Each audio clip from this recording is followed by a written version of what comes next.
오늘은 방금 읽었던 사도행전 16장 16절에서 18절까지의 말씀으로 칭찬이 괴로운 이유라는 제목으로 함께 말씀을 나누려고 합니다. 루디아의 회심으로 이제 빌립보에서의 사역은 순조롭게 진행되었습니다.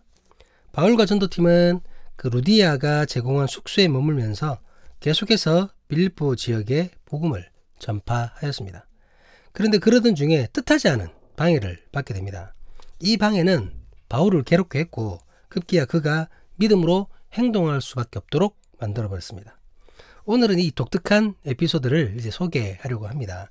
본문이 우리 칭찬이 괴로운 이유인데요. 엄밀히 말하면 이건 칭찬은 아닙니다만 제가 칭찬을 같은 범주로 해서 이제 얘기하는 겁니다. 나중에 뒤에 가면 이제 다시 알게 될 텐데 어쨌든 그 부분을 조금 염두하시고 들으시면 될 것 같습니다. 이제 먼저 바울 일행은 여느 때처럼 기도처를 향하였습니다. 본문 16절 말씀입니다. 우리가 기도하는 것에 가다가 점치는 귀신 들린 여종 하나를 만나니 점으로 그 주인들에게 큰 이익을 주는 자라. 그 바울과 전도팀은 기도처를 오가며 복음을 계속해서 전파했었습니다. 지난주에 말씀드렸던 것처럼 이 빌립보에는 회당이 없었거든요. 그 회당이 없어서 대신에 기도처를 방문했었던 것이죠. 그러던 어느 날 변함없이 기도처를 가는 도중에 한 여인을 만나게 됩니다. 이 여인은 종의 신분이었는데 점치는 귀신에 사로잡힌 사람이었어요. 귀신 들린 여자였다라는 거죠. 그 본문에 점치는 귀신은 그 헬라어로 퓨돈 퓨뉴마로 기록되어 있습니다. 퓨뉴마는 아시죠? 영. 예, 영을 할 때. 그 퓨도는 뭐냐면 이 퓨도는 그 아폴로 신전, 그 아폴로 신전에서 신탁을 지키는 신화 속에 나오는 그 비단뱀 혹은 용으로 지칭되는 단어입니다. 그 신화에 의하면 이 퓨돈, 그러니까 비단뱀이라 용이죠. 이 퓨돈이 아폴로에 의해 죽임을 당한 것으로 정해지는데 이 퓨돈의 영이 여사제, 그러니까 아폴로에게 제사를 지내는 그 여사제에게 들어가 황홀경에 이르게 했답니다. 그리고는 아폴로를 대신해서 미래를 점치게 했다는 것이죠. 이제 그런 신화가 있습니다. 그러니까 지금 이 본문에 이 여인에게 이 퓨돈의 영이 들어갔다는 거죠. 이 퓨돈의 영에 사로잡힌 상태라는 말입니다. 신내림이겠죠. 우리로 치면은 이방 그 종교의 신내림을 받았다. 이런 식으로 생각하면 될 것입니다. 이런 상태는 이 여인에게 아주 불행한 상황이라고 할 수 있습니다. 왜냐하면 이것이 여인의 의지가 아니잖아요. 여인의 원함이 아니었습니다. 여인의 의지와는 상관없는 것이기 때문입니다. 자신의 의지와는 상관없이 이교의 영이 들어가 사람들에게 점을 봐주고 있는 것이죠. 점을 봐주고 있는 것이죠. 그런데 이 여인의 불행을 자신들의 이익을 위해 이용하는 자들이 있었습니다. 바로 이 여인의 주인이라는 그 인간들이 그 여종의 귀신 들림을 이용하여 사람들의 미래를 점치게 하고 그에 대한 복채를 받았고 그 복채를 자기들이 착복했던 거예요. 예. 가로챘던 것이죠. 그 본문에 의하면 그녀의 주인을 복수로 얘기하고 있습니다. 그러니까 주인들이라고 얘기하고 있죠. 그렇다면 한 사람이 아니라는 얘기죠. 귀신 들린 여인을 이용해서 배를 채우고 있는 인간들이 여러 명이란 소리입니다. 귀신 들린 여인은 자신의 의지와 상관없이 일을 하면서 주인이라는 여러 사람들에게, 많은 사람들에게 착취당하고 있는 상태였던 것입니다. 그러니까 굉장히 괴로운 상태라는 거죠. 한 명도 아니고 많은 사람들이 그냥 오늘은 이놈이, 내일은 저놈이 그러고 있는 거예요. 이런 여인이 바울과 그 일행을 따라다니면서 그들에 대하여 소리를 치는 것입니다. 본문 17절 말씀입니다. 그가 바울과 우리를 따라와 소리질러 이르되 이 사람은 지극히 높은 하나님의 종으로서 구원의 길을 너희에게 전하는 자라 하며. 여인이 소리치는 내용은 여러분 사실이잖아요. 사실입니다. 여인을 사로잡은 영, 즉 귀신도 바울을 알아보고 바울이 전하는 복음을 알았던 것입니다. 근데 이것은 새삼스러운 일이 아니죠. 귀신이 진리를 알고 하나님의 영을 알고 주의 종을 알아본다는 것은 새삼스러운 일이 아닙니다. 귀신들은 예수님께서 누구신지도 알았고 예수님과 대화도 했었죠. 사도행전이니까 우리 같은 누가가 진 누가복음 4장 33절 34절 말씀을 같이 한번 보시도록 하겠습니다. 회당에 더러운 귀신 들린 사람이 있어 크게 소리질러 이르되 아 나사렛 예수여 우리가 당신과 무슨 상관이 있나이까? 우리를 멸하러 왔나이까? 나는 당신이 누구인 줄 아노니 하나님의 거룩한 자니이다. 귀신 역시 영적인 존재였기 때문에 하나님의 아들을 알아본 것이었습니다. 마찬가지로 하나님의 아들이신 예수 그리스도의 복음과 그 복음을 전하는 하나님의 종인 바울도 알 수 있었던 것입니다. 그리고 바울이 전하는 그리스도의 복음이 구원의 길이라는 사실도 너무나도 잘 알고 있었습니다. 이 귀신 들린 여인이 이러한 사실에 대해서 바울을 따라다니며 사람들 앞에서 계속 소리치는 것입니다. 그런데 바울은 그것이 너무나 괴로웠습니다. 싫었던 거예요. 왜냐하면 그러한 것이 결코 복음에 도움이 되는 것이 아니기 때문입니다. 본문 18절 말씀을 같이 한번 보시도록 하겠습니다. 이같이 여러 날을 하는지라 바울이 심히 괴로워하여 돌이켜 그 귀신에게 이르되 예수 그리스도의 이름으로 내가 내게 명하노니 그에게서 나오라 하니 귀신이 즉시 나오니라. 귀신 들린 여인은 여러 날 동안 반복해서 바울에 대해 그리고 그가 전하는 복음에 대해 떠들어댔습니다. 그것 때문에 바울은 심히 괴로워했습니다. 바울이 괴로워했던 이유에 대해서는 정확하게 밝히고 있지 않습니다. 성경은 얘기하고 있지 않죠. 하지만 앞서 말한 대로 이 여인의 외침은 바울의 사역에 그리고 그리스도의 복음에 전혀 도움이 되지 않았기 때문임이 분명합니다. 무슨 말인가 이해가 되시죠? 사람들은 바울이 전하는 복음을 듣기에 앞서 여인의 외침을 듣게 됩니다. 그녀의 말이 사실이라 할지라도 바울의 복음이 귀신의 증거를 받는 꼴이 되어버린다는 것이죠. 이해되시죠? 사탄의 증거, 귀신의 증거를 참된 증거라고 할 수 있습니까? 그럴 수가 없죠.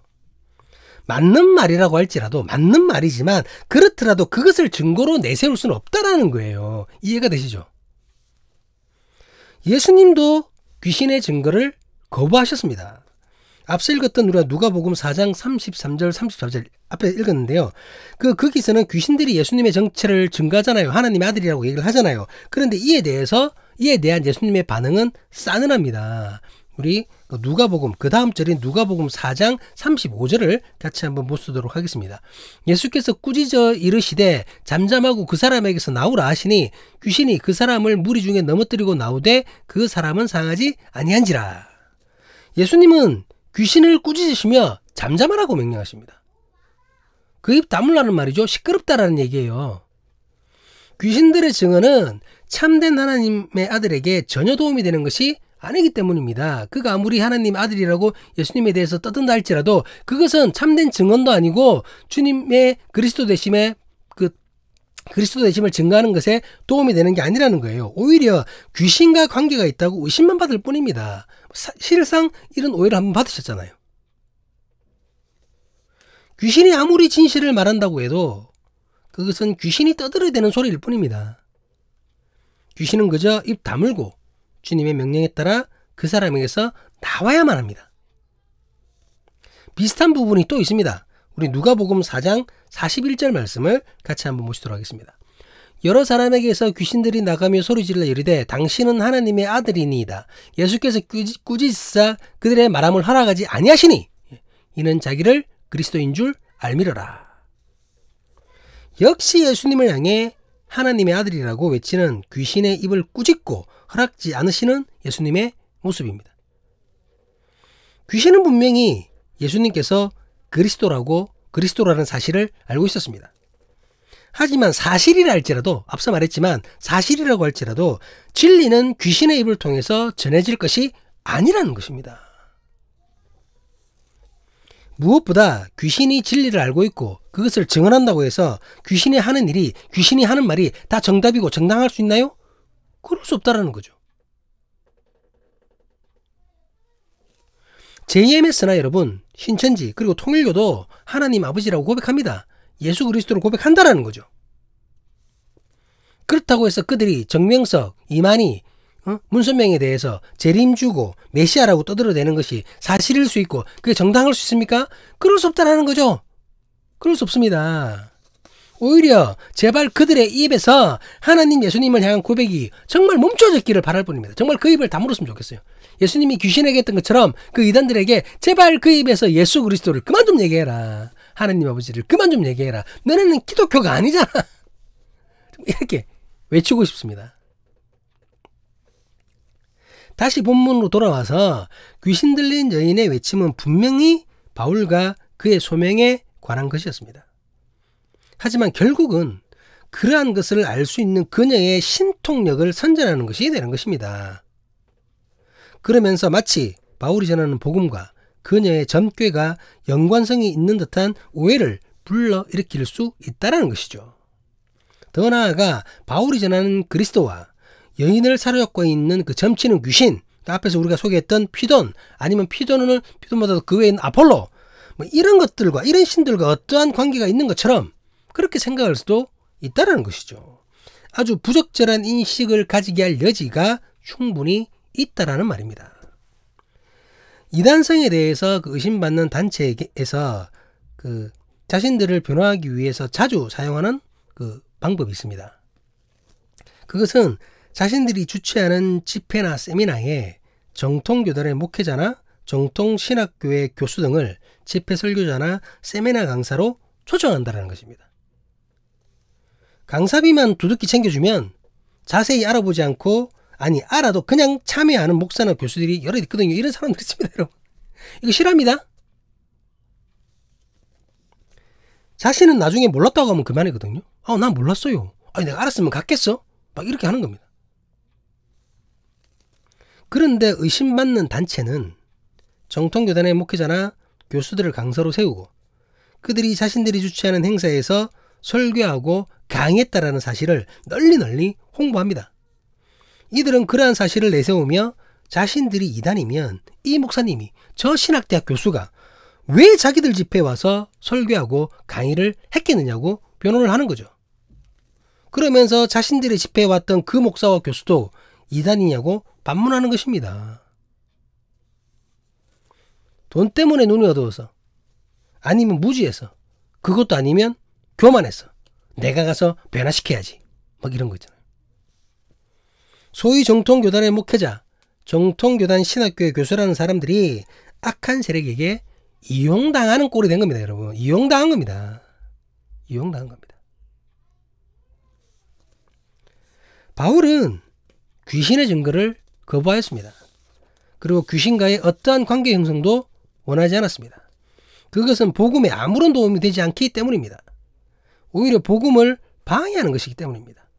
그렇기에 그는 그 귀신에게 이르되 예수 그리스도의 이름으로 내가 네게 명하노니 그에게서 나오라! 라고 외쳤던 것입니다. 사도행전 16장 초반부 디모데에 관한 설교를 하면서 이런 말을 나누었습니다. 사람에게 좋은 평판을 받는다고 해서 그것을 무작정 그 사람에 대한 올바른 평가라고 할 수는 없다는 것이었죠. 평판은 누구에게 받느냐도 중요하다고 나누었습니다. 평판의 주체, 그러니까 그 사람에 대해서 평가하고 있는 그 사람이 어떤 류의 사람인가를 살펴봐야 한다는 거죠. 여인은 바울을 향해 지극히 높은 하나님의 종이라고 증거했습니다. 거기다가 그가 구원의 길을 사람들에게 전한다고 말했습니다. 만약에 이것을 평판이라고 한다면, 그렇죠? 이것을 평판이라고 친다면 바울에 대해서 이것보다 더 명확하고 훌륭한 평판이 어디 있겠습니까? 그렇잖아요. 바울이 하나님의 종이고 그가 복음을 전함으로 구원의 길을 전하고 있다. 이거보다 정확하면서도 바울의 그 사명과 소명을 확실하게 밝혀주는 평판이 어디 있습니까? 하지만 이 여인이 누구의 능력으로 바울에 대해 이렇게 평판하는지를 살피지 않을 수가 없다는 거죠. 그녀는 점치는 귀신, 바로 피돈의 영에 사로잡혀 바울과 그가 전하는 복음에 대해서 소리쳤던 것입니다. 겉으로는 바울을 칭찬하고 그가 전하는 복음을 인정하는 것 같지만, 앞서도 얘기했지만 이것을 칭찬이라고 얘기할 수는 없겠지만 그런 의미로 같이 생각해봐도 큰 무리가 없기 때문에 그렇게 얘기한다는 겁니다. 바울을 칭찬하고 그가 전하는 복음을 인정하는 것 같지만 실상은 자신을 선전하고 하나님과 귀신의 관계성을 만들려는 교묘한 계교였던 것입니다. 좋은 평판, 칭찬을 들으면서도 바울이 심히 괴로울 수밖에 없었던 이유가 여기에 있었다고 저는 확신합니다. 예수님께서 제자들을 세상으로 파송하시며 그들에게 이렇게 말씀하셨습니다. 마태복음 10장 16절 말씀입니다. 보라 내가 너희를 보냄이 양을 이리 가운데로 보낸가 같도다. 그러므로 너희는 뱀같이 지혜롭고 비둘기같이 순결하라. 예수님은 제자들에게 비둘기같이 순결하기 이전에 뱀같이 지혜로울 것을 주문하십니다. 뱀같이 지혜로울 것을 먼저 말씀하셨죠. 공중의 권세 잡은 자들이 장악하고 있는 세상은 순진한 모습으로 꿈같은 소리나 하면서 상대할 수 있는 곳이 아니기 때문입니다. 언제라도 방심할 때, 내가 선줄로 할 때, 주님의 뜻을 온전히 분별하고 있다고 자만할 때, 우리의 대적 마귀는 우는 사자와 같이 오늘도 우리를 삼킬 준비를 하고 있을 것입니다. 말씀을 마무리하겠습니다. 악한 세력에게 칭찬받는 것은 결코 좋은 것이 아닙니다. 악한 세력에게는 두려움이 되어야 합니다. 무력으로 억누르는 권세로 두려움이 되라는 말이 아닙니다. 진리를 분별하는 영으로 그들의 거짓을 밝힐 수 있어야 한다는 말입니다. 어떤 거짓도 통하지 않는 두려움으로 악인을 부끄럽게 해야 한다는 말이죠. 저 사람은 적이 없어. 모든 사람이 다 칭찬해. 야, 참 선하고 좋은 사람이야. 다 칭찬하네. 어떻게 저럴 수가 있지? 어쩌면 거의 모든 사람들이 이러한 칭찬을 받고 싶어 할 것입니다. 누군가에게도 나는 적이 없이 모든 사람들과 두루두루 잘 지내고 싶어. 그래서 가능한 나쁜 말을 하지 않고 좋은 말만 하려고 할 것입니다. 잘못이 명백한데도 그에 대해서는 침묵하고 다른 좋은 말을 한다는 거죠. 좋은 말을 계속 해주면 결국은 그 사람도 자신을 깨달을 수 있을 거라는 그런 근거 없는 희망을 품고서 말입니다. 하지만 이런 모습은 착한 것이 아니며 정의로운 것도 아닙니다. 무엇보다 성경적이지도 않습니다. 그리고 복음 전파에 도움이 되지도 않습니다. 순진하고 꿈같은 소리나 하고 있는 것입니다. 예수님은 악한 자를 용서하셨지 그들의 악을 묵인하신 것이 아닙니다. 진리의 말씀으로 악인들의 죄를 가감없이 비판하셨습니다. 주님의 비판을 받아들이고 회개할 때 그가 누구라고 할지라도 받아주셨습니다. 이것이 주님의 사랑입니다. 하지만 끝까지 진리를 거부하는 자들은 모두가 예수님의 적이 되었습니다. 그들은 주님을 잡으려고 계략을 꾸몄으며 그리스도를 십자가에 못 박았습니다. 예수님께서 그들을 적으로 한 게 아니라 그들이 예수님을 거부함으로 적이 되어버린 겁니다. 누구라도 적으로 생각하지 않는 그 사람, 모든 이들이 칭찬만 하는 그 사람은 과연 예수님처럼 아닌 것을 아니라고, 죄를 죄라고, 나쁜 사람에 대해서 나쁘다고 말하고 있는 사람이 맞습니까? 사람들에게 미움받지 않을 말만 골라서 전하는 주님의 뜻이 아닌 자신의 좋은 평판, 칭찬 듣기 위해서 그렇게 말하는 가짜는 아닙니까? 그렇게 말하는 사람들 여러분 가짜입니다. 좋은 말 한다고 다 진짜가 아니고요. 주님의 뜻을 전하지 않는 사람이라면 다 가짜입니다. 진리를 위해, 복음을 위해, 주님을 위해 잘못된 칭찬을 거부할 수 있는 우리에게 주님의 이름으로 간절히 기도합니다. 거부할 뿐만 아니라 잘못됨을 비판하고 그 길에서 돌아서라고 선포할 수 있는 우리의 길, 사람교회 공동체의 길, 주님의 이름으로 간절히 기도합니다. 제약과 타협하지 않고 적이 될지언정 진리를 선포하는 우리의 길, 주님의 이름으로 간절히 간구합니다. 기도하시겠습니다.